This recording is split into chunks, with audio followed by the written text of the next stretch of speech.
wakajian pasantren ka karak bisa maca kitab doang mah ulah wakajian pasantren ka karak bisa nyurahkeun kitab mah ulah wakajian pasantren ka karak bisa ngadalilan doang mah dihareup tantangan loba jasa ai kitu mah itu ngajak gelut dilawan ku gelut deui loba tamanu kitu mah ya nu hese ge ketika batur marah di Ciduhan sia seuri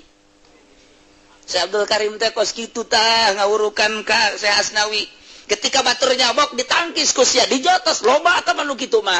tah ketika batur marah dijotos ya senyum eta nu hese ketika batur ngomongkeun ka sia ku sia diomongkeun deui ngajabrag kiai nu kos karena itu mah cak Ki Abdul Karim teh guru Syekh Asnawi tah eta teh guruna Ki Ahmad Khatib jadi Syekh Asnawi teh guru ka Ki Ahmad Khatib ngan kaburu maot jadi diteruskan ku murid nomor kahiji urang Tanara Syekh Abdul Karim mah kadinya ka Syekh Nawawi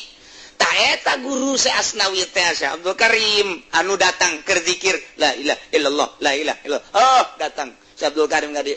bejakeun eta tamu gitu di itu beunang diganggu jak keur zikir bejakeun eta tamu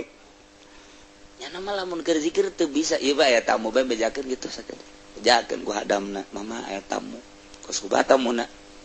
tamuna pendek cek oh narana Abdul Karim oh geger kali itu guru cek teh gegeran dipeluk beres dipeluk Asnawi si ai zikir atuh ulah duit-duitan siapa zikir si duit eta mah Haji Pudoli kos kitu mah aduh geus sakitu aing mah titip hiber deui ka Mekah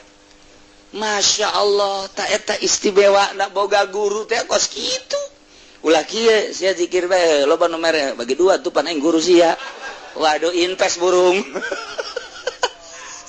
sa guruna torekat kuari mantek isi dari teken torekat teh guruna saha anu geus ijid jasa kana dunia ieu mah menta guru sia bangunan ngeunaheun jasa ja aing mah ieu zikir kieu bae sia mah bangunan metak kitu ngeunaheun atuh aya na sabulan sakali mah inget ka guru pan aing guru sia mah nya sia teh dek inget ka aing pan aing guru sia itu mah guru jurig tuh mah kos gitu ji ulah sok kikituanan ngagurukeun meh ngamuridkeun meh ulah sok aju hayang menang bagian